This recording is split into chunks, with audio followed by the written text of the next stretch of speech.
사랑하는 IM 선교회, 사랑하는 하늘 가족된 우리 IM 선교회 사랑하고 축복합니다.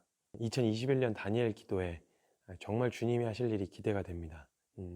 당황할 일도 아니고 또 이상한 일도 아닌 마지막 때가 되어지면 있을 거라고 하셨던 일이 벌어지고 있을 뿐이고, 그때일수록 저희는 더 깨어서 근신하여 기도하고 그 하나님 앞에 더 겸손히 정직함으로 또 하나님을 경외함으로 서야 되는 시간인 것 같습니다.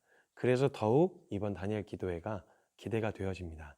이 시간을 통해서 다니엘과 같이 정말 하나님이 이루어 가시는 역사를 현장에서 볼 수 있는 귀한 시간이 되기를 기도합니다. IM 선교회 정말 사랑하고 또 함께 가는 동역자로 끝까지 걷겠습니다. 주님이 하실 일이 기대가 됩니다. 화이팅!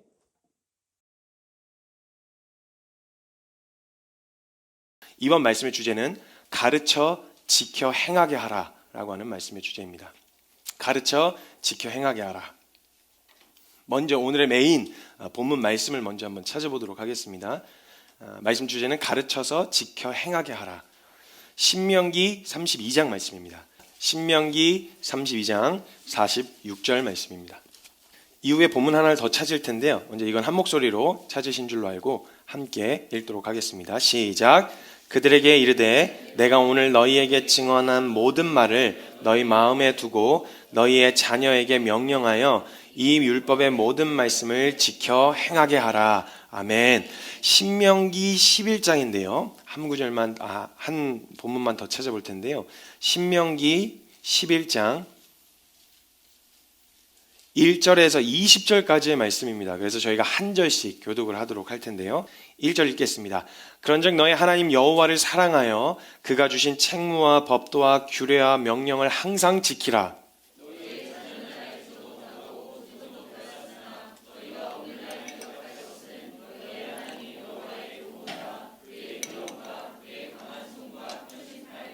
애굽에서 그 왕 바로와 그 전국에 행하신 이적과 기사와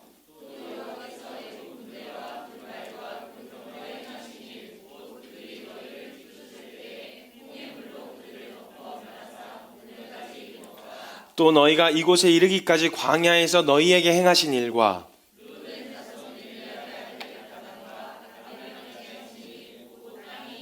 그래서 그들과 그들의 가족과 그들의 장막과 그들을 따르는 온 이스라엘의 한가운데에서 모든 것을 삼키게 하신 일이라. 너희가 여호와께서 행하신 이 모든 큰 일을 너희의 눈으로 보았느니라. 그러므로 너희는 내가 오늘 너희에게 명하는 모든 명령을 지키라. 그리하면 너희가 강성할 것이요 너희가 건너가 차지할 땅에 들어가서 그것을 차지할 것입니다. 또 여호와께서 너희의 조상들에게 맹세하여 그들과 그들의 후손에게 주리라고 하신 땅 곧 젖과 꿀이 흐르는 땅에서 너희의 날이 장구하리라.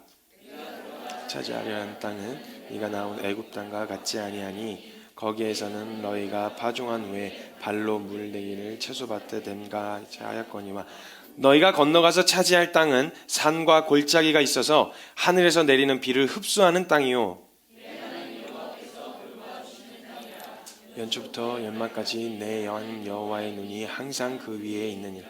내가 오늘 너희에게 명하는 내 명령을 너희가 만일 청종하고 너희의 하나님 여호와를 사랑하여 마음을 다하고 뜻을 다하여 섬기면 여호와께서 너희의 땅에 이른 비 늦은 비를 적당한 때에 내리시리니 너희가 곡식과 포도주와 기름을 얻을 것이요 또 가축을 위하여 들에 풀이 나게 하시리니 네가 먹고 배부를 것이라. 너희는 스스로 삼가라. 두렵건대 마음에 미혹하여 돌이켜 다른 신들을 섬기며 그것에게 절함으로 여호와께서 너희에게 진노하사 하늘을 닫아 비를 내리지 아니하여 땅이 소산을 내지 않게 하심으로 너희가 여호와께서 주신 아름다운 땅에서 속히 멸망할까 하노라. 그러므로 너희는 나의 이 말을 너희의 마음과 뜻에 두고 또 그것을 너희의 손목에 매어 기호를 삼고 너희 미간에 붙여 표를 삼으며 또 그것을 너희 자녀에게 가르치며 집에 앉아 있을 때에든지 길을 갈 때에든지 누워 있을 때에든지 일어날 때에든지 이 말씀을 강론하고 또 내 집 문설주와 바깥문에 기록하라. 아멘. 하나님께서 출애굽한 백성들에게 모세를 통하여 엄히 명령하시고 아주 중요하게 강조하셨던 것이 하나 있습니다. 그 뭐였냐면 기록하라는 거였어요. 마음에 새기고 머리에 새기고 돌판에 새기고 그냥 어디든 가는 데마다 흔적을 남겨서 기록해 놓으라고 하셨어요. 왜 그렇게 기록하는 것을 강조하셨었냐면 그 이유는 바로 가르치기 위함이었어요. 이후에 오는 다음 세대들, 일어나는 그 세대들은 매 세대, 만약 생각해 보세요. 매 세대마다 하나님의 살아계심을 기적을 통해서만 보아야 한다거나 표적을 봐야 한다, 이런 개념으로 하나님의 살아계심을 나타내 보여주고 싶으셨던 것보다는 한 세대가 그 은혜의 때를 경험하고 나서요, 그 경험한 것들을 얼른 기록하고 마음에 새기고 표시를 삼아서 하나님이 어떠한 일을 행하셨는지를 잊지 않은 채 다음 세대에게, 그 다음 자신의 후손에게 가르쳐야 되는 거예요. 가르쳐서 이 하나님의 살아계심을 알려주라고 얘기하신 거예요. 그래서 이걸 굉장히 강조하셨다는 거죠. 죄송합니다.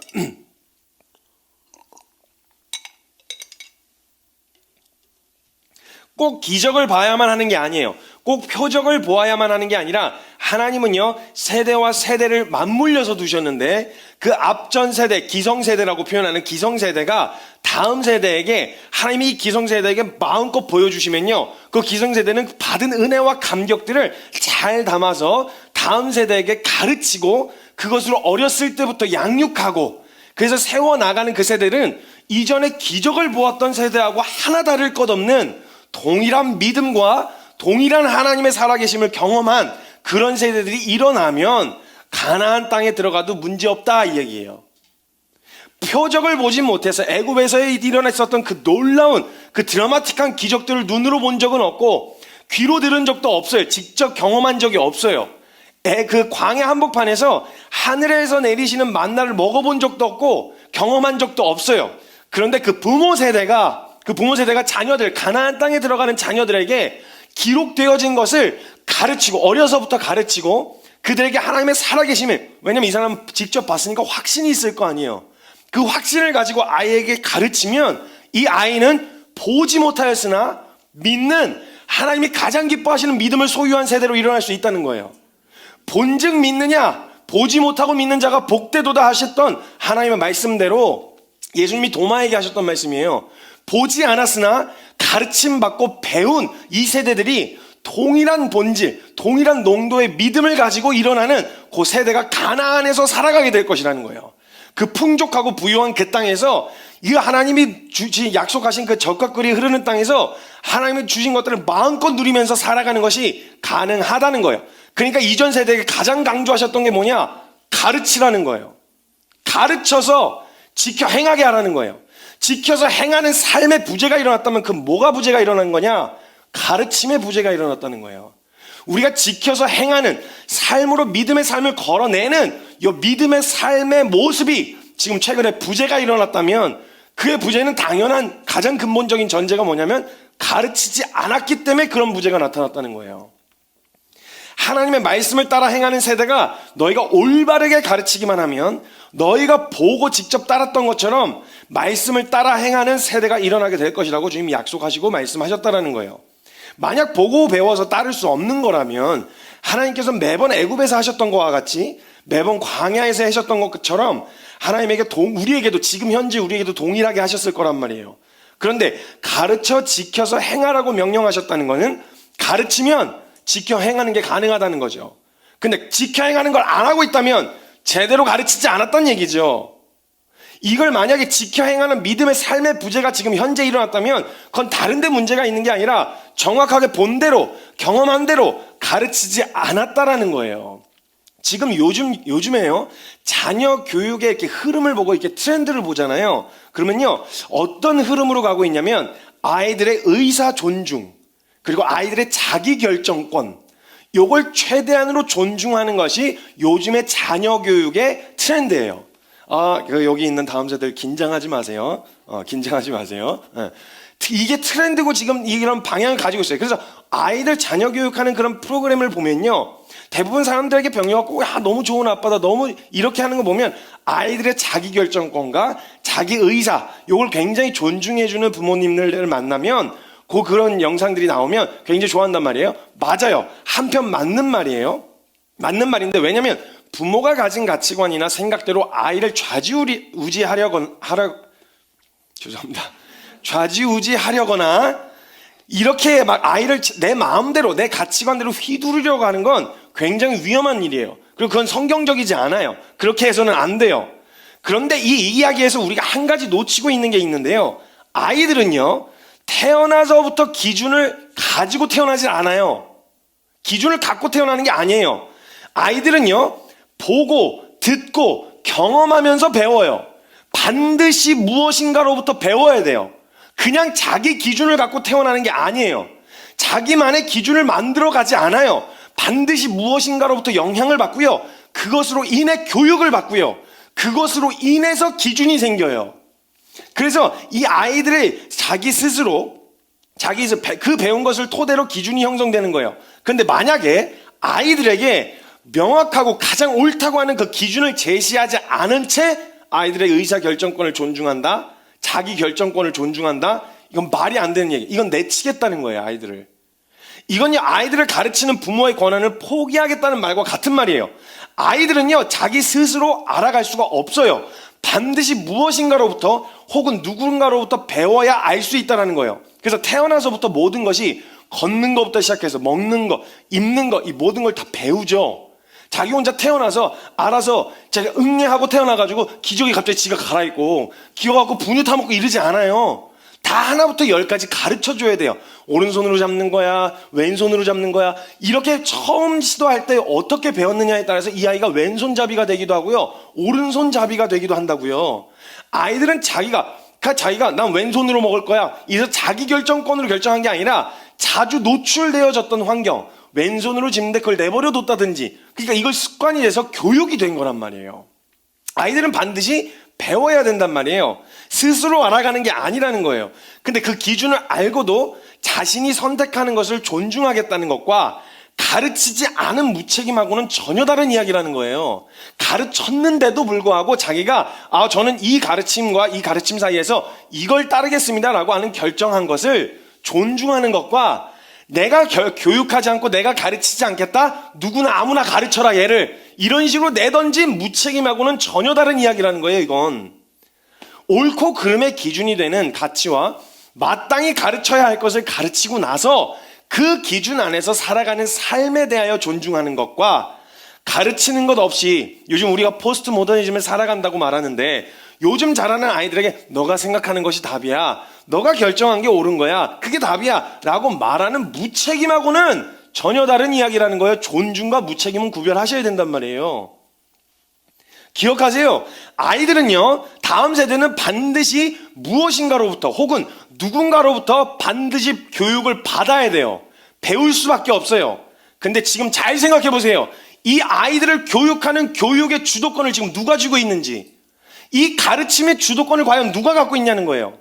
사단과 어둠의 주관자들은요, 다음 세대를 절대 포기하지 않아요. 왜냐하면요, 그렇게 눈으로 직접 경험하고 보고 듣고 맛본 그 사람들을 흔들어대도 그 정도인데, 이스라엘 백성들처럼 광야 한복판에서 그를 흔들어도 그 정도인데, 전혀 보고 듣지 않은, 경험한 적도 없는 그 다음 세대를 휘두르기가 얼마나 쉽겠어요. 그래서요, 요 세대에서 완전히 끊어내려고 해요. 경험한 세대와 경험하지 못한 세대의 이 괴리를 만들어가지고 완전히 끊어지게 만들어요. 성경 내내 그게 반복됐어요. 내내. 가장 유명한 건 이따가도 얘기하지만 사사기를 한번 보세요.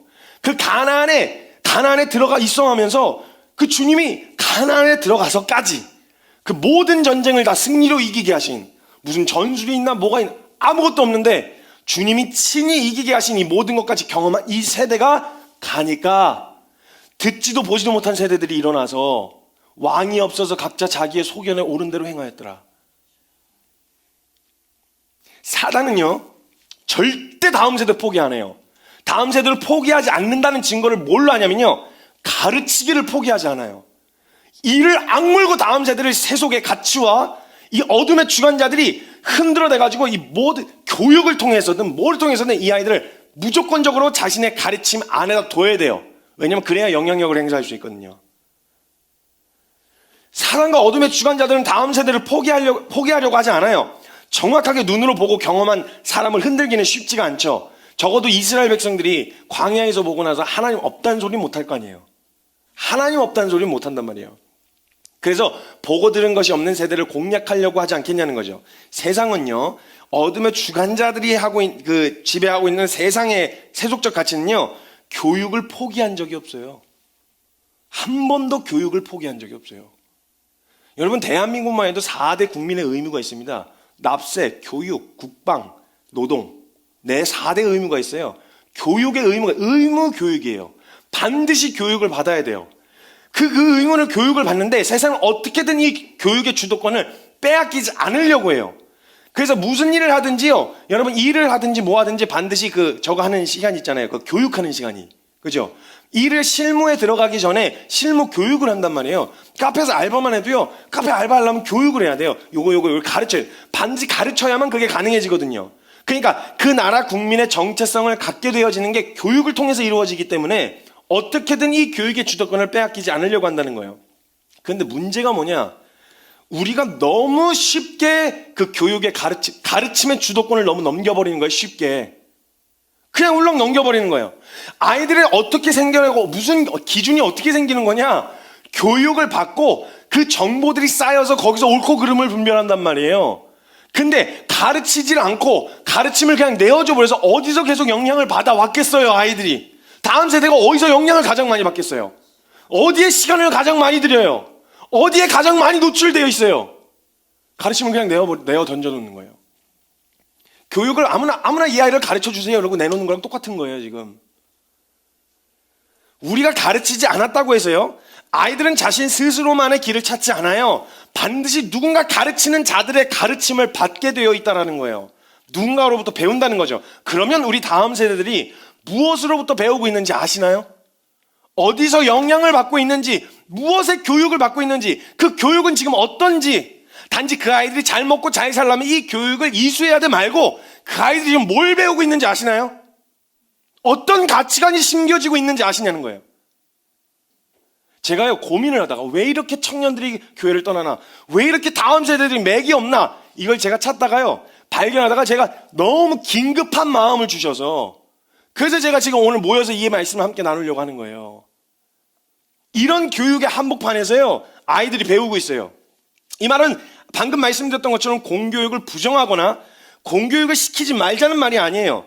근데 그렇게 이를 악물고 길을 쓰면서 세상은 다음 세대를 빼앗기지 않으려고 하는데 우리는요, 교회는요, 믿는 사람들은요, 정말 그런 열정과 에너지로 어떻게든 이 아이들을 그 세속적 가치에 빼앗기지 않으려고 하는 그런 열정으로 아이들을 교육하고 가르치고 있냐는 거예요. 이 다음 세대의 교육권을 주려고 하는 이 세상 한복판에서 교회가 다음 세대를 가르치는 열정과 에너지가 그만 못하면 안 되는 거잖아요. 여러분, 포스트 모더니즘이라고 해서 세상은요, 겉으로요, 너가 원하는 대로 해, 너가 선택하는 것이 답이야 라고 이야기하는데요, 이건 포장이에요. 얼마나 무서운 줄 아세요? 그렇게 말은 하면서요, 세상에서 세속적인 가치로 가르치는 그 가르침을 수용하지 않잖아요. 불이익을 당하는 구조로 만들어놨어요. 그쵸? 너가 원하는 답을 찾아, 너가 스스로의 길을 개척해서 가, 너가 선택한 길이 답이야 라고 말하는데, 이 교육을 이수하지 않으면, 이 교육을 받지 않으면 불이익을 당하는 구조를 만들어놨다고요. 아니, 진짜로 안 믿는 거 존중해줘야 되는 거 아니에요? 만약에 똑같은 교육을 할 거면? 근데 그 답을 만약에 안 썼다, 혹은 신앙의 신념에 의해서 난 이 답을 적지 않겠다고 했을 때 불이익을 당할 수밖에 없어요. 세상은요, 어떻게 답을 너가 스스로 찾으라고 하는 따뜻한 말로 포장을 해놨는데요, 가만 들여다보면 답은 정해져 있어요. 그 답을 받지 않으려면 넌 피해를 봐라, 넌 불이익을 당해라, 이 구조예요 지금. 그만큼 교육에 대하여 열의하고, 세상 교육은요, 아이들의 의사와 결정에 대하여 존중하지 않아요. 따뜻한 소리로 포장을 해놨는지 모르겠는데, 자신의 소신껏 답이 아닌 것을 적어도 답이 아닌 것을 아니라고 적어도 요구한 답이 아니면 아이들에게 불이익을 준다는 거예요. 성적이나 학교 진학 문제로 불이익을 주잖아요. 저도 솔직히 유초등부는 저도 주임 사역하라고 하시면 믿음 되게 많이 필요한 영역이긴 해요. 저희 친척 누님이 한번 이제 목사님 사모님이신데, 친척 누님이 저를 초대하셨는데 알고 보니까 유초등부였던 거예요. 가서 말씀을 전하는데 지금 전하는 농도로 전했거든요. 애들 막 뒤에서 한 명 울고 막 누가 강사인지 알 수가 없을 정도로 막 떠들면 이쪽에서 막 떠들고 막 저한테 대뜸 막 질문하고 막 이러니까 막 화나더라고요. 그래갖고 정신 차려, 막 믿음으로 서야 된다 막 이렇게 애들한테. 유초등부 다윗이 골리앗 때려잡을 때 뭐 믿음으로 돌파해야지 너 계속 여기서 이러고 있을 거냐 막 이래갖고 막 애들 울고 막 그 이후로 다시는 저한테 연락을 안 하시더라고요. 힘들긴 힘들어요. 어려운데 중요하다는 거예요. 그 아이들 뺏기지 않으려고 하는, 세상은 막 자료를 있는 대로 막 투자해서 만들어내고 있는데 이거 빼앗기면 큰일 난단 말이에요. 전 지금 아이들을 억압하라는 말이 아니에요. 적어도 배우고 영향을 받는 미성년자일 때는요, 끊임없이 가르쳐야 된단 말이에요. 내가 경험한 하나님, 은혜, 이 복음, 이 가치, 이걸 끊임없이 가르쳐주고, 세상이 가르치면 이거보다 더한 농도로 말씀이 어떤 것인지, 은혜가 어떤 것인지, 무엇이 옳은 것인지 이걸 끊임없이 가르쳐야 한단 말이에요. 지켜 행하라의 전제는 가르치다예요. 가르쳐 지켜 행해야 된단 말이에요. 지키고 행하여야 할 기준을 가르쳐 줘야 된다는 거예요. 그러면 이제 부모님 세대하고 제가 나누면요, 성도 안에서 이런 볼멘 소리가 나올 수 있어요. 그럼 어떡하냐? 세상에서 잘 살아남으려면 배워야 하고 그 교육을 따라야 되는데 어떡하냐? 잘 생각해보세요. 무엇보다 뺏기지 말아야 할 가치가 있어요. 다른 건 다 양보해도요, 다른 건 다 넘겨도 무엇보다 뺏기지 말아야 할 가치가 있는데, 그건 바로 아이들의 정체성이에요. 정체성. 예, 제가 방금 말씀드렸다시피 공교육을 그만두란 말이 아니에요. 공교육에 들어가서 수많은 세속적 가치의 교육이 쏟아져도 그 아이의 정체성은 흔들리지 않을 정도로 그 아이에 대하여 너는 어디에 소속된 자이며 어떤 가치를 따르고 있는 자인지 가르쳐야 된단 말이에요. 보세요. 모세는요, 어려서부터 어디서 자랐냐면 타락하고 우상숭배가 난무하는 이집트의 왕자로 살았어요. 근데 그는 이스라엘이라는 정체성을 갖고 있었어요. 어떻게 그럴 수 있었을까요? 요게벳이 유모로 갔잖아요. 유모로 가서 그 아이를 키우고 가르치면서 끊임없이 가르쳐 준 거예요. 그 아이를 가르친 거예요. 그러니까 이 아이는 정체성, 나는 누구고 나는 어디에 속해 있고 이거에 대한 정체성을 이스라엘에 찾았어요. 그래서 결정적인 선택의 순간에서 애굽 사람이 이스라엘 사람들 막 때리니까 다 자신의 동족을 때리는 것 같은 막 느낌이, 정서가 찾아 들어오는 거예요. 이런 정서예요. 애굽 한복판에 있었어도, 우상 숭배가 난무하는 그 현장에 있었어도 그 사람은 이스라엘이었다고요. 배운 거예요. 그렇게. 그럼 이 아이들이 가 있어도, 세상 한복판에 가 있어도 내 정체성은 크리스찬이다, 난 그리스도인이다 라고 하는 확실한 확고한 정체성이 심겨질 때까지, 심어줘야만 갈 수 있다가 아니라 심겨질 때까지 우리가 끊임없이 가르쳐야 되는데, 이 소심하고 소극적이고 교육하기를 포기해버린 이 교회의 소심한 교육 때문에 아이들 지금 사지로 다 내몰고, 얘들 어떤 꼴 날지 조금 이따가 설명해 드릴게요.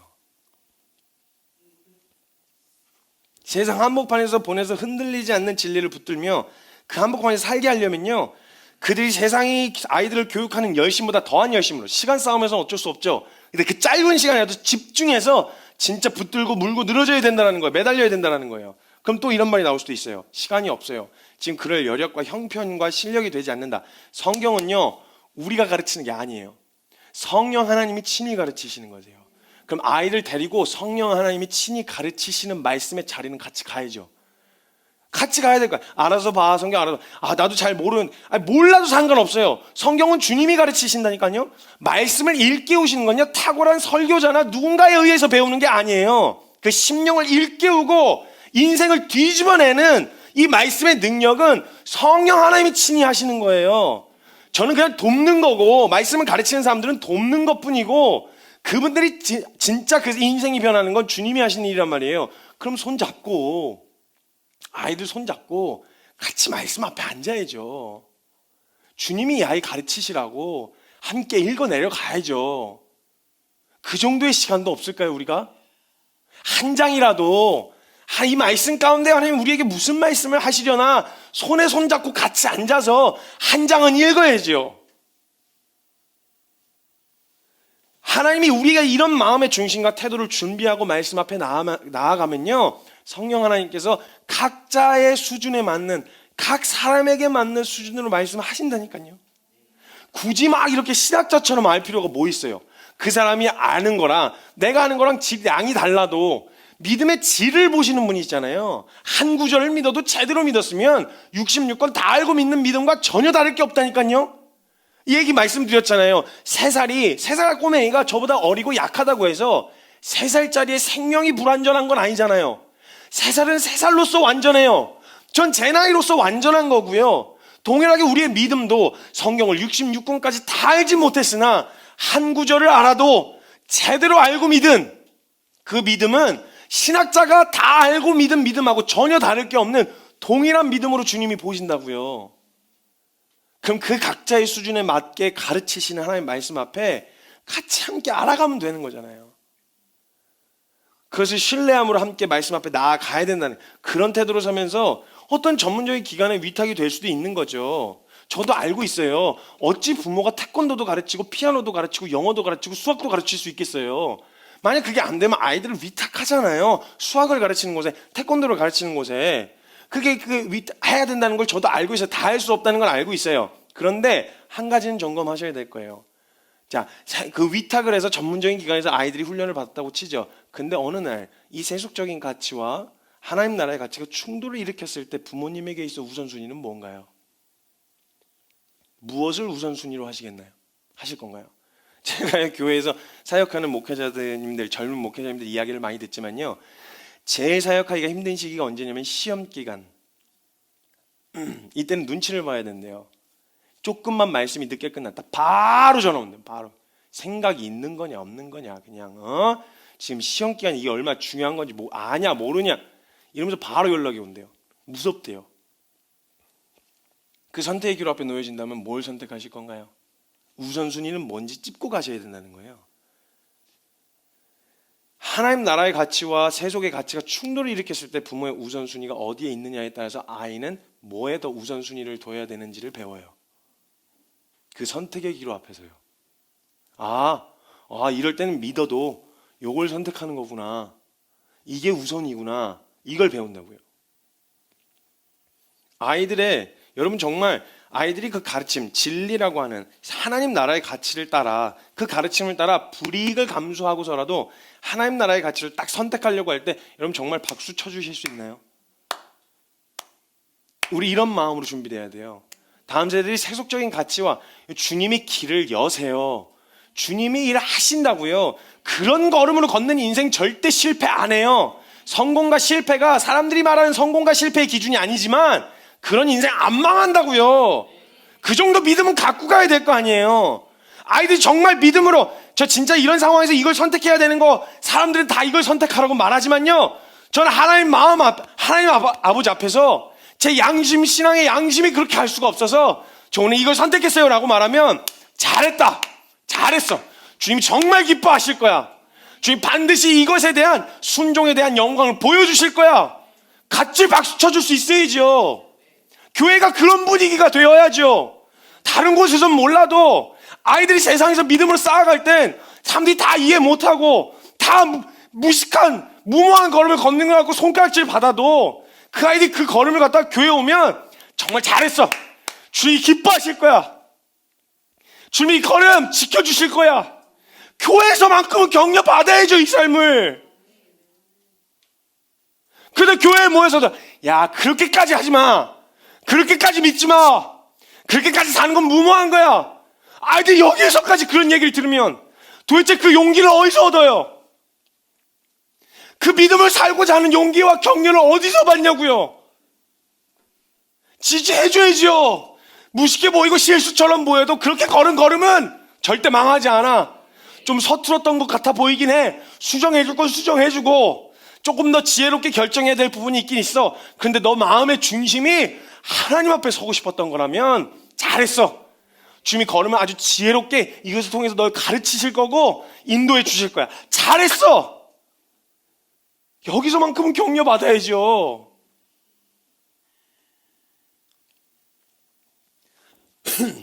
만약 우리가 이런 소심한 태도로는요, 여러분 기억하셔야 돼요. 절대 다음 세대 못 지켜요. 교회 지도자들이 함께 모여서 교회의 가장 무서운 적이 무엇인지를 나눴을 때 이구동성으로 이렇게 이야기했다고 해요. 가장 무서운 건 이슬람도 아니고 뭐 교회 안에서 이단 이것도 아니다. 가장 무서운 건 교회의 세속화이다. 서구교회에서는요, 세속화라는 말을 탈기독교의 의미와 같은 의미로 봐요. 세속화됐다라고 하는 기독교에서 완전히 탈피하는, 벗어나는 종교적 색깔과 형태는 가지고 있으나 세속화되어졌다는 건 기독교 가치하고는 완전 위배되는 일이다라고 하는 탈기독교로 본다고요. 그런 의미로 사용하고 있어요, 현재도. 즉 세속의 가치와 하나님 나라의 가치는 공존할 수도 없고요. 타협할 수 없는 가치라는 거예요. 이 가치에 휘둘려서 그 가치를 가르침받아서 그것으로 기준 삼고 살아가는 아이들이 되지 않기를 바란다면 무엇보다 이악 물고 아이들을 가르쳐야 돼요. 가르쳐야 돼요. 그래서 욕을 바가지로 먹어가면서까지 함께 데리고 살면서 공동체로 데리고 살면서 사역을 하는 거예요. 욕을 얼마나 하면 신천지 요즘에 난리도 아니잖아요. 신천지 요즘은 조금 잠잠해졌는데 신천지 문제부터 시작해서 뭐 공동체로 살았다고 말하는 교회 언론들 그런 말들로 여러 가지 점검해봐야 되고 팩트 체크를 해봐야 되는 부분들도 있지만 그런 사회적 이미지가 지금 박혀 있는 상태라 지금 상황에서도 욕을 바가지로 먹어요. 욕을 먹어요. 먹는데 먹어가면서까지 함께 데리고 사는 이유가 있다면 넘겨주면 안 되는 거예요 지금.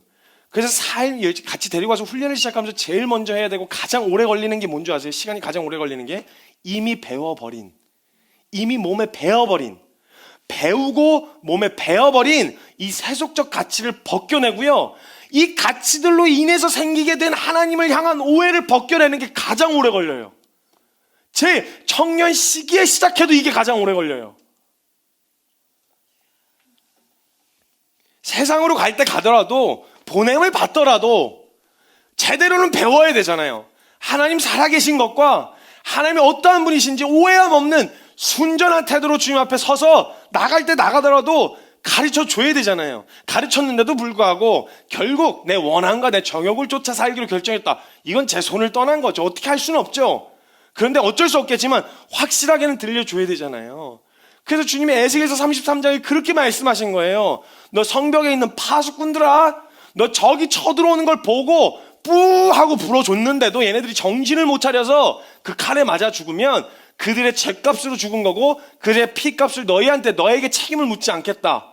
근데 만일 너가 적군이 쳐들어오는 걸 보고도 나팔을 불지 않아서 그 수많은 성읍 가운데 단 한 사람이라도, 수십 명 수백 명이 아니에요, 단 한 사람이라도 목숨을 잃었다. 그 이유가 너가 전해주지 않았기 때문에, 너가 전해주고 가르쳐주지 않았기 때문에 한 사람이라도 맞아 죽었다. 너 그 사람들은 그들의 죄값으로 죽겠지만 그 피는 네 손에서 찾으리라.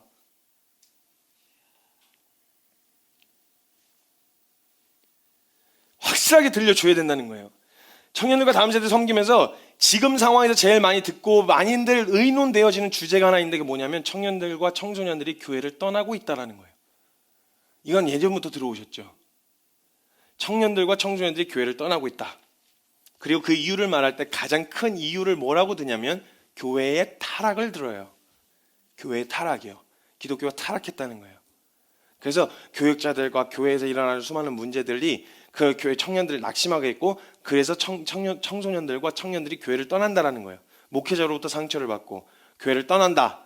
그리고 교회의 문화가 세상 문화를 따라가지 못하고 재미가 없다. 뭐 이런 이야기들을 순차적으로 들면 가장 큰 이유는 기독교의 타락이라고 꼽아요. 맞아요. 재미없어 보이고 고리타분해 보이는 것도 사실이고요.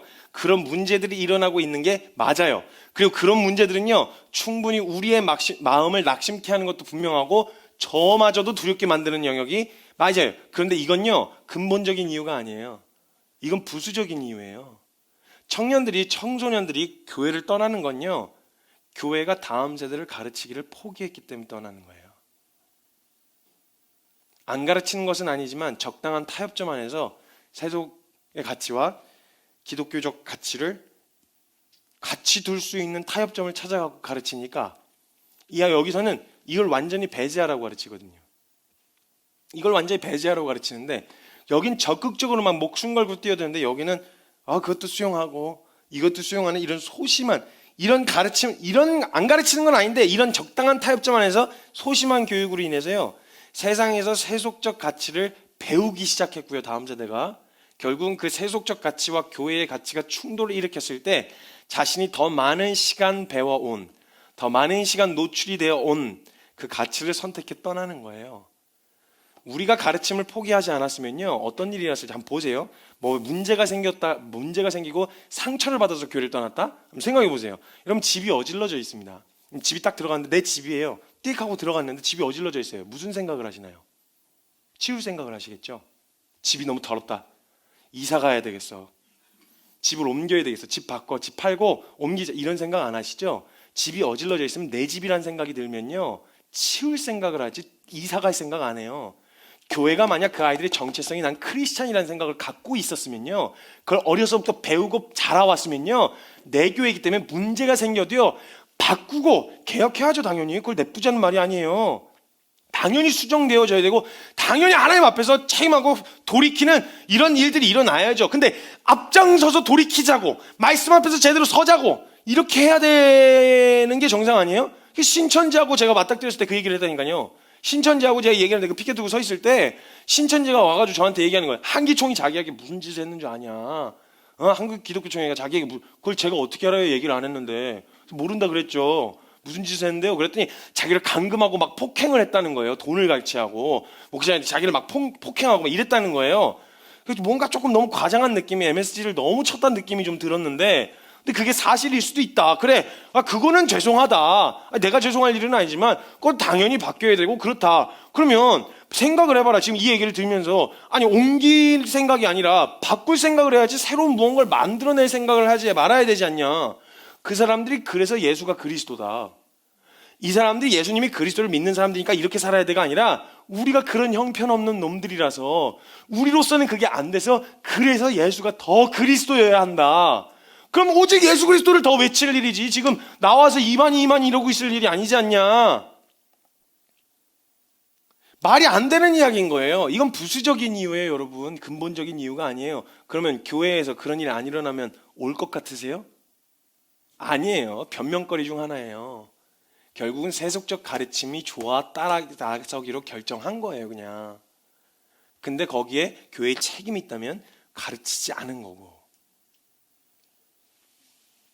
가장 근본적인 문제는요, 현상 유지와 교회의 크기, 숫자, 세력에 집중하는 사이에 다음 세대를 교육하고 가르치기를 소홀히 했다라는 거예요. 그 현상으로 이미 교회 학교는 문을 닫기 시작한 지 몇십 년 됐고요. 시작되어진 지점이 기독교 가치관으로 세워진 모든 학교들의 세속화가 빠르게 진행되어지고 있는 중이에요. 청년들과 청소년들이 떠나가는 건요, 교육의 주도권을 빼앗겼기 때문에 그래요. 지금의 시대와 가장 비슷했던 시기가 있었어요. 성경에 나와 있는데 아까도 말씀드린 것처럼 사사기입니다. 보고 듣고 배운 사람들이 남아있을 때는 괜찮았어요. 직접 봤으니까. 그런데 그 세대가 떠나고 나니까 보지도 듣지도 배우지도 못한 다음 세대들이 우죽순 이스라엘의 정체성과 이걸 탈이스라엘을 하기 시작한 거예요. 탈이스라엘. 잃어버리고 가나안화 되기 시작했어요. 이스라엘 백성들이. 보세요. 사사기 2장 7절에 보면요, 그냥 제가 읽어드릴게요. 주소만 적으시면 됩니다. 사사기 2장 7절에 보면요, 백성이 여호와가 사는 날 동안에, 여호와가 아니고 여호수아, 죄송합니다. 여호수아가 사는 날 동안에 여호수아 뒤에 생존한 장로들, 주를 이뤘다는 거예요. 그걸 경험했었던 사람들이 주를 이뤘을 때는 여호와께서 이스라엘을 위하여 행하신 모든 일을 본 자들이 사는 날 동안에는 백성들이 여호와를 섬겼더라. 그 동안에는. 그럼 그 다음에 무슨 말 펼쳐질지 이제 뻔하죠. 그 세대가 지나가면, 없어지고 나면요. 사사기 17장 6절에 사라지고 났더니 그때에는 이스라엘의 왕이 없었으므로 사람마다 각자 자기 소견에 옳은 대로 행하였더라. 이스라엘이 그들이 가나안 땅에 들어가서 채 다 끝내지 못한 정복 전쟁 있잖아요. 근데 이제는 살만하다, 괜찮다, 이 정도면 살만하지, 우리 다 들어와 살만하잖아. 이스라엘 정복 전쟁 다 끝나지 않았어요. 다 몰아낼 때까지, 진멸할 때까지 절대 멈추지 말라고 하신 말씀이 있었는데 그 말씀에 순종 안 하고 적당히 그냥 다 어느 정도 몰아냈다, 이 정도는 됐지 하고 딱 안주하면 경고하셨거든요. 그 가나안 거기 남아있는 거민들이 너희 옆구리에 가시처럼 찌르고 너희를 흔들어댈 거라고 경고하셨거든요. 아니나 다를까, 다음 세대들이 가나안화 되기 시작해서요, 이스라엘이 그 가르침을 포기하자 다음 세대들은 무엇의 가르침을 받기 시작했냐? 자기만의 길을 찾지 않았어요. 다음 세대는 무엇의 가르침을 받았냐? 가나안의 가르침을 받기 시작했어요. 아이들이. 사사기 2장 10절에서 13절 뭐라고 하는지 아세요? 그 세대의 사람들도 다 그 조상들에게 돌아갔고 그 후에 일어난 다른 세대는 여호와를 알지 못하며 여호와께서 이스라엘을 위하여 행하신 일도 알지 못하였더라.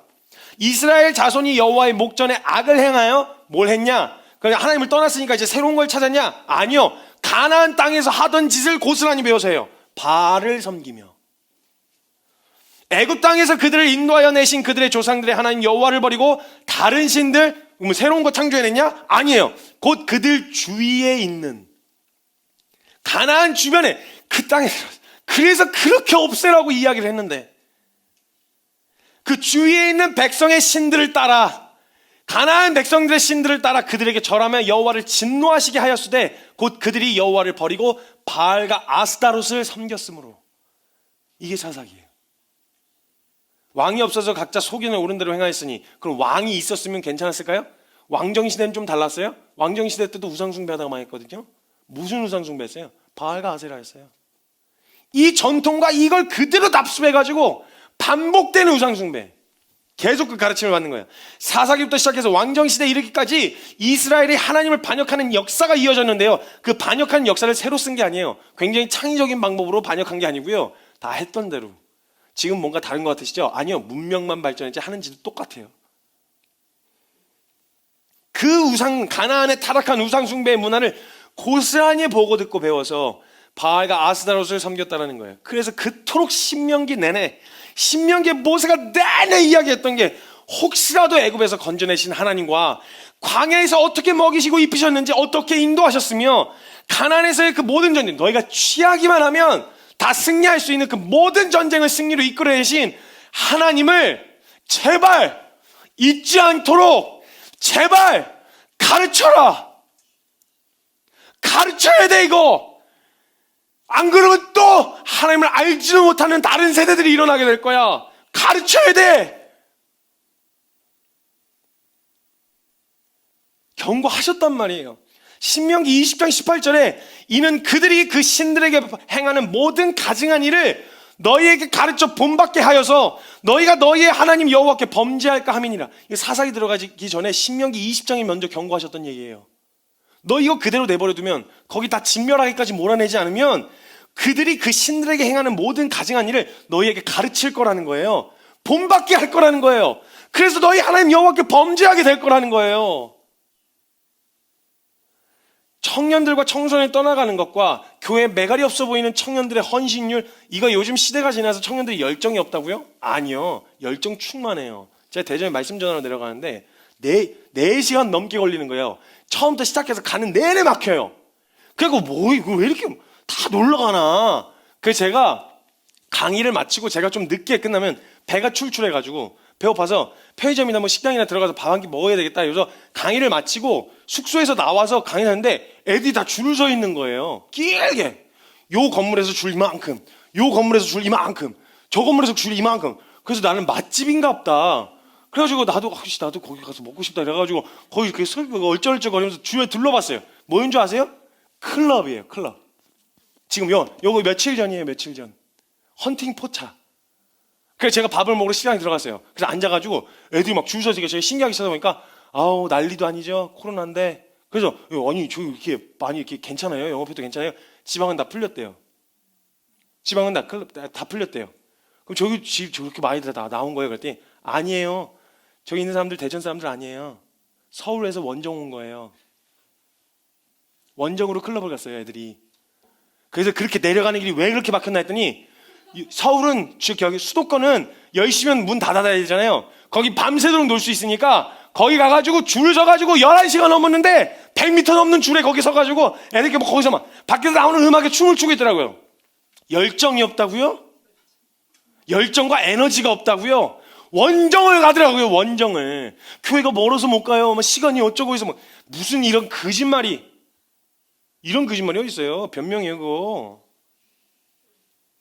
놀라고만 해도 시간을 쪼개서 다음날 출근해야 되는데 뭐 어쩌고. 저는 열정 없지 않아요, 여러분. 그 어느 때보다 열정이 충만한 시기예요, 지금. 얼마나 잘 먹었어요. 요즘 애들이 얼마나 잘 먹냐고요. 옛날에는 배고파서 열정이 없다 그랬어도 헝그리 정신으로 하셨다면 지금은 잘 처먹었으니까 먹은 만큼 에너지가 나와야 될 거 아니에요. 열정이 없지 않아요. 딴 데 향해 있는 거지. 근데 그걸 그냥 내버려 두는 거예요, 교회가. 그걸 보면서도. 이게 제가 화딱지가 나는 거예요, 이게. 이렇게 될 거라고 경고를 안 하셨으면 벌어진 상황이니까 수습하겠다 생각하면 되는데 얘기했잖아요. 이렇게 될 거라고. 가나안 들어가면 반드시 걔네들의 문화를 배우게 될 테니까 진멸하기까지 멈추지 말라고. 근데 끝까지 순종하지 않은 이스라엘의 불순종과 나태함과 안일함 때문에 사사기가 찾아온 거예요. 그 사사기가 찾아온 책임은요, 기성세대에게 있어요. 기억하세요. 성도님들 기억하셔야 돼요. 만약에 이 세대가 지나고 대한민국에 사사기가 찾아온다면 그 선배님들 잘못이에요. 이 책임 주님 앞에서 어떻게 물으실 거예요? 하나도 남김없이 가나안에서 가나안 거민들 쫓아내고 확실하게 다 몰아내고 그 문화와 음란한 문화를 없애고 아이들에게 끊임없이 살아계신 하나님을 가르치라고 모세를 통하여 이야기하셨었단 말이에요. 자신들의 안락과 편안함 때문에 채 끝내지 못한 세속의 가치들, 문화들, 이걸 고스란히 남아서 가시처럼 찌르고 흔들 거라고 말씀하셨단 말이죠. 사사기 2장 2절에서 3절, 너희는 이 땅의 주민과 언약을 맺지 말며, 여호수아가 죽기 직전에 한 얘기예요. 그들의 제단을 헐라하였거늘 너희가 내 목소리를 듣지 아니하였으니 어찌하여 그리하였느냐. 왜 그랬니? 왜 안 없앴니? 안 없앤 이 대단한 이유가 있니? 뭐 때문에 없애지 않은 거야? 왜? 딱 하나 이유밖에 없어요. 재밌으니까, 편안하니까, 안락하니까, 나도 누리고 싶은 게 있으니까. 대단하고 거창한 이유가 아니에요. 그 책임을 다음 세대가 져야 돼요. 선배님들, 그 책임을 저희가 져야 돼요. 그러므로 내가 또 말하기를, 내가 그들을 너희 앞에서 쫓아내지 아니하리니 그들이 너희 옆구리에 가시가 될 것이며 그들의 신들이 너희에게 올무가 되리라 하였노라. 교회의 전성기요? 과거 회상만 하다가 입맛만 다시다가 잃어버린 다음 세대들 다 어떡하실 거예요? 아유, 그땐 좋았는데, 그땐 참 열정적이었는데, 그땐 사람들 참 많이 모였는데, 입맛만 다시다가 지금 떠나버린 다음 세대들 다 어떻게 하려고 그러세요? 모두 다 진멸할 때까지 멈추지 말라고 말씀하신 그 말씀을 내 안락과 편안함 때문에 대충 마무리하고 그냥 이 정도면 됐다, 충분하다 만족하면 이 남은 치열한 싸움들 다음 세대에게 그냥 떠넘기는 거잖아요. 선배님들 이렇게 눈 감으시면 편안하시겠어요? 이렇게 그냥 눈 감으시면 지금 이 세대에다가 우리 남겨놓으시고 이대로 가시면 편안하시겠어요? 점점 날이 갈수록 쉽지 않아질 거 어려워질 텐데 이 한복판에다가 저희 남겨놓고 가시면 괜찮으시겠어요? 그 수많은 기회들 다 날려먹고 그 수많은 돌이키라고 수없이 말씀하시는 거 하나님의 말씀, 코로나만한 기회가 어디 있어요? 솔직히 말하면 이거만큼 본질에 집중하고 이거만큼 우리가 뭐에 집중하고 살았지 돌이킬 수 있는 절호의 기회잖아요. 힘들지 않단 말이 아니에요. 코로나 잘 됐다 이 말이 아니에요. 하나님이 코로나를 주셨다 이 말이 아니에요. 이걸 통해서 돌이킬 수 있는, 이거 외에도 수많은 기회들이 있었어요. 그 수많은 기회들 다 날려먹고 괜찮으시겠어요? 기편을 천국 가셔서 저희 이 땅에서 막 죽어라 피 터지게 싸우는 싸움 보시는 거 괜찮으시겠어요? 빼앗긴 다음 세대 이거 어떻게 하시려고 그래요? 이대로 대한민국의 사사기가 찾아오도록 내버려 두실 거예요? 가르침을 포기한 이스라엘의 기성세대가 이스라엘의 다음 세대의 교육과 가르침을 가나안에게 더럽고 그 음란한 문화에 그냥 내어 던져버린 거예요. 아이들을. 기억하셔야 돼요. 다음 세대는 우리가 빼앗긴 게 아니에요. 다음 세대가 교회를 떠난 게 아니고요. 다음 세대가 교회를 떠난 건 더더욱 아니에요. 교회가 아이들을 내친 거예요. 교육을 포기했다는 말은 교회가 아이들을 내친 거예요. 그냥 너네가 가르쳐. 아무나 얘를 가르치세요.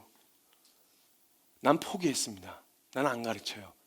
어쨌든 얘는 배워야 될 텐데 아무 데서나 가서 가르치세요. 아무거나 배워. 가서 봐. 저것도 가서 배우고 저것도 가서 배워. 여기 가서 듣고 저기 가서 들어. 빛과 소금이 되라는 명분으로 준비도 안 된 다음 세대를 총알바지로 사지로 내민 게 누구예요? 아이들 빛과 소금으로 살기를 바라셨으면 무엇보다 다른 거 포기 안 하고 진짜 교회, 세상 한복판에서 빛과 소금이 될 수 있도록 말씀 앞에서 충실히 준비하고 준비시키지 않은 채 사지로 내몬 게 누구예요? 이 책임 도대체 주님 앞에서 어떻게 하시려고 그래요? 이거 지금 5년 갈 곳도 없어요. 지금 이제 청년 청소년들요. 5년 갈 것도 없어요. 10년 앞을 내다보고도 보던 수치가요, 코로나 때문에 5년도 안 남았어요. 이대로면요, 여러분 진짜 너무 무서운 꼴 봐요. 대한민국 그 기회를 받고 그 은혜를 받아 세워졌는데요, 그 하나님 알지 못하는 세대들을 만들려고 이러면 안 돼요. 진짜 큰일 나요, 여러분. 이대로 가면 5년 볼 것도 없어요. 텅텅 빈 예배당 보실 거예요. 그냥 10년 안에요, 여러분 텅텅 빈 어마어마하게 큰 규모의 예배당들이 텅텅 비어있는 교회들 보실 거예요. 어르신 몇 분 앉아가지고 반주도 없이 찬송가 몇 장 한 절 부르는 이런 예배 구조 보실 거예요. 제가 캐나다에서 봤거든요. 어르신들 한 500명, 600명 되는 그 큰 예배당이에요. 어르신들 찬송도 제대로 못 보신 아주 나이 드신 어르신들이 한 20명 정도 모여가지고 둘러 앉아가지고 어마어마하게 큰 예배당에서 거기서 찬송가를 부르시고 계시더라고요. 그건 이미 제가 오래전에 봤어요. 얼마 안 남았어요, 지금 한국교회에. 이대로 말을 보면요, 텅텅 빈 예배당, 그 큰 예배당에서 어르신 몇 분만 앉아있는 거 보시게 될 거예요. 이대로 가면요, 이대로 하나도 수정하지 않고 이대로 가면요, 그 여러분 아마 이대로 가면요, 여러분이 아시는 몇몇 유명한 교회들이 클럽으로 바뀌어 있는 거 보시게 될 거예요. 사는 날 동안에. 와, 거기서 막 예배가 드려지던 그곳에서 EDM 틀어져갖고 청년들이 미쳐서 발광하는 가장 음란한 짓거리를 하는 가장 지옥스럽고 모욕스러운 그 광경을 사랑하는 선배님들 살아생전에 보시게 될 거라고요. 유럽에서 봤어요. 유럽의 교회 십자가 그대로 걸어놓고 거기 클럽으로 만들어놔가지고 마약하고 음란한 짓거리 하는 EDM 틀었고 이것처럼 지옥스럽고 모욕스러운 거 없어요. 얼마 안 남았어요, 한국교회.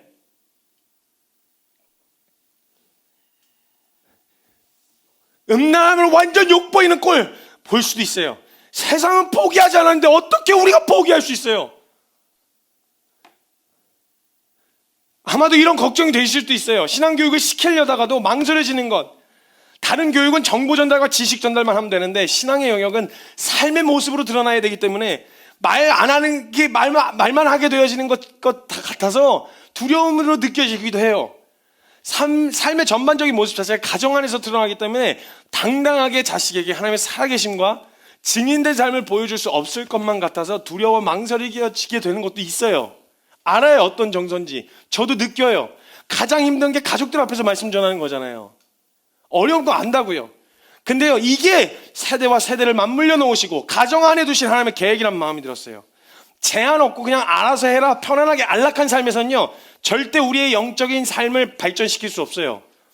부끄러운 부모가 되고 싶지 않아도요, 마음으로 열악한 상황에서도 마음을 지키게 하고요, 옳다고 하는 걸 따르게 해요. 부끄러운 부모가 되지 말아야지 이런 마음으로도요, 옳다고 하는 걸 쫓게 만들고요, 진짜 부끄럽게 살지 말아야지 이런 마음을 다 잡게 해요. 우리가 아이들을 통해서 그런 영적 부담을 느껴야 하지 않을까요? 이 아이들을 가르쳐야 돼. 성경 보셔야죠. 이 아이들을 가르쳐야 돼. 말씀 앞에 더 깊이 나아가셔야죠. 아이들하고 더 많이 시간 보내셔야죠. 할 수 있는 만큼 그 이상의 것을 하라는 말이 아니에요. 주어진 만큼은 허락되어진 생명이니까, 우리에게 맡겨주신 책임이니까 교회는 교회가 할 수 있는 일을 할게요. 저희 진짜 아직 준비되고 세팅된 거 없지만 하게 되어지는 모든 사역들 가운데 정말 우리의 유익 추구하지 않고 진짜 한번 살려볼게요. 진짜 한번 제대로 가르쳐 볼게요. 살려야 돼요. 아이들 살려야 돼요. 다음 세대 살려야 돼요. 제 세대의 교회가 클럽으로 바뀌는 꼴 보고 싶지 않아요.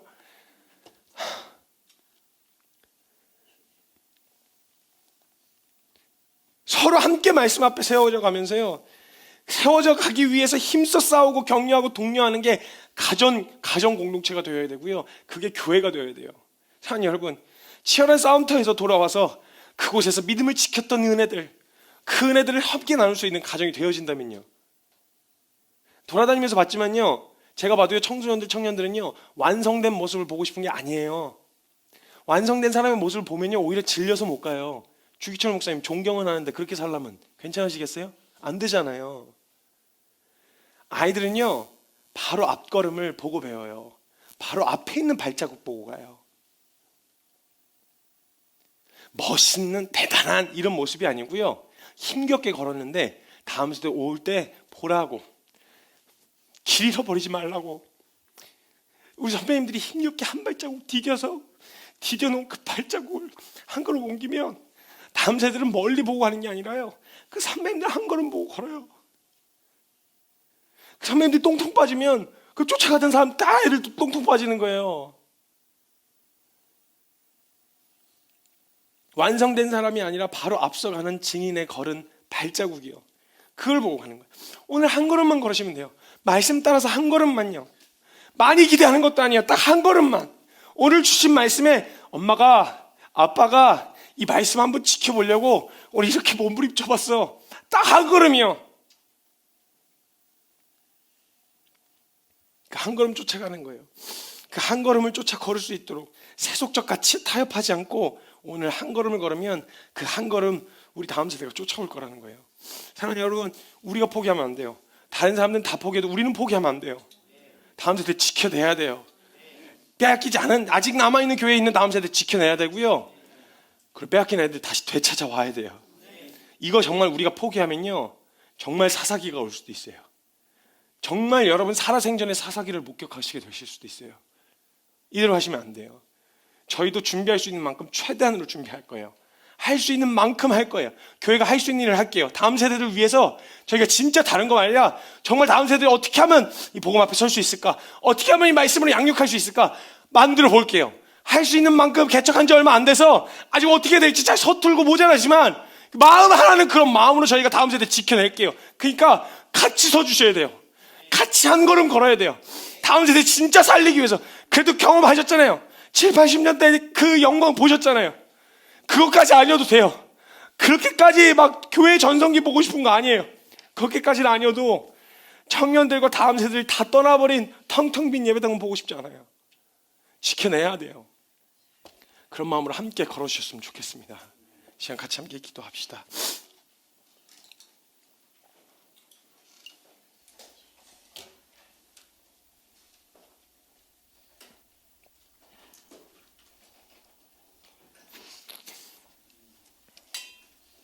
이 시간 같이 기도할 때요, 사랑하는 여러분, 정말 절박한 시기입니다.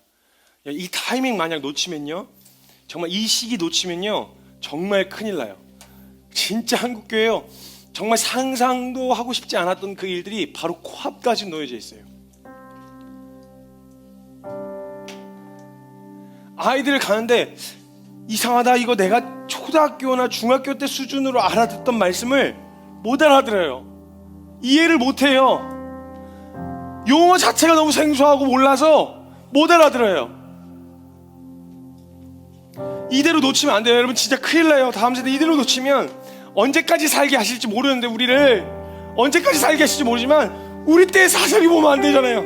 아니 다음 때는 괜찮다 이게 아니라 그 아이들을 가르칠 때도, 야 우리 진짜 하나님 주셨던 은혜 이렇게 말아먹으면 안 된다.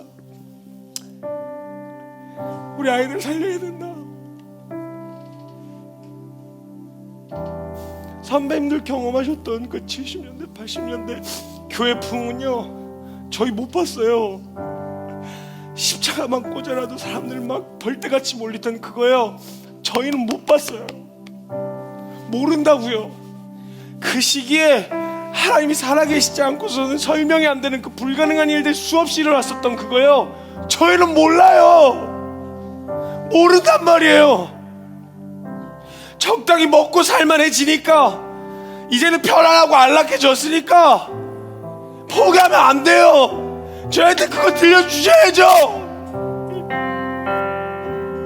하나님 살아계시다는 거 들려주셔야죠.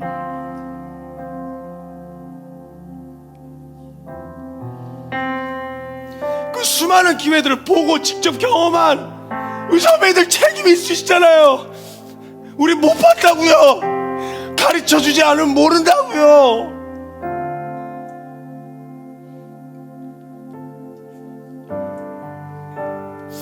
예수 믿었더니 뭐 떨어진 게 있었다니 이런 고백 말고요. 하나님 살아계시다는 그 증인의 증언이 듣고 싶은 거라고요. 이 길 걸으려고 할 때 야 그렇게 무모하게 살지 마, 그렇게 살 필요 없어가 아니라, 그래 너희 세대는 꼭 보자. 혹시 우리 세대인지 몰라도 우리 세대는 시간이 얼마나 안 남아서 모르겠어도 너의 세대에는 꼭 주님 다시 오시는 거 보자. 마지막 힘을 담아 우리 다음 세대를 살려주셔야죠.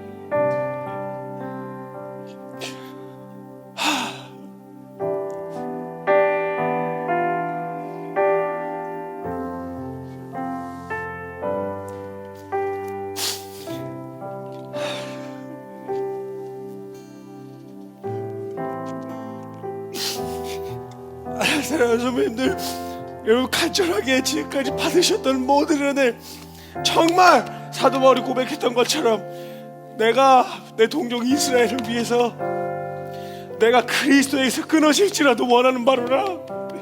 그런 마음으로 내가 우리 다음 세대들을 위해서 내가 그리스도에서 끊어질지라도 원하는 바로라. 그 간절하게 구해주셔야 돼. 하나님, 다음 세대 살려주셔야 합니다. 그리고 하나님 우리에게 지혜를 주셔서 어떻게 무엇을 가르쳐야 할지 우리에게 일깨워 주십시오. 말씀 앞에서 우리를 일깨워 주십시오. 우리 그런 간절한 마음으로 기도할 때 두 손 높이 들고 사랑하는 주님의 이름 간절하게 부르짖으며 통성으로 기도하며 나아갑니다. 주여!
감사합니다.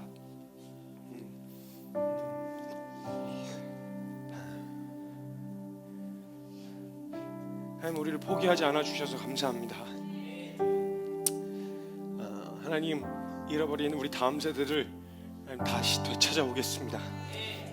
이렇게 하나님 가나안에 내어주듯 그 음란하고 음탕한 문화에 우리 다음 세대를 내어 던질 수 없습니다. 하나님, 반드시 되찾아오겠습니다. 무슨 수를 써서라도 뭘 투자하더라도 주님 이 아이들 다시 되찾아오겠습니다. 그리고 정말 진리 안에서 자유롭게 뛰놀고 진리 안에서 자유롭게 성장하며 진리 안에서 한껏 기뻐하는 세대들이 주님 일어나게 하여 주십시오. 그리고 하나님, 마침내 우리 세대에 주님 오시는 거 보고 싶습니다. 주님, 우리 포기하지 않고 우리 이끌어가 주십시오. 감사합니다. 주님, 주님만, 주님 붙들 게 주님밖에 없습니다. 이미 너무 많이 빼앗겨 버렸고 이미 너무 많이 놓쳐버렸습니다. 하나님, 가르치지 않은 그 하나님 죄로 알고 회개합니다. 하나님, 우리 다음 세대 한 번만 더 기회 주셔서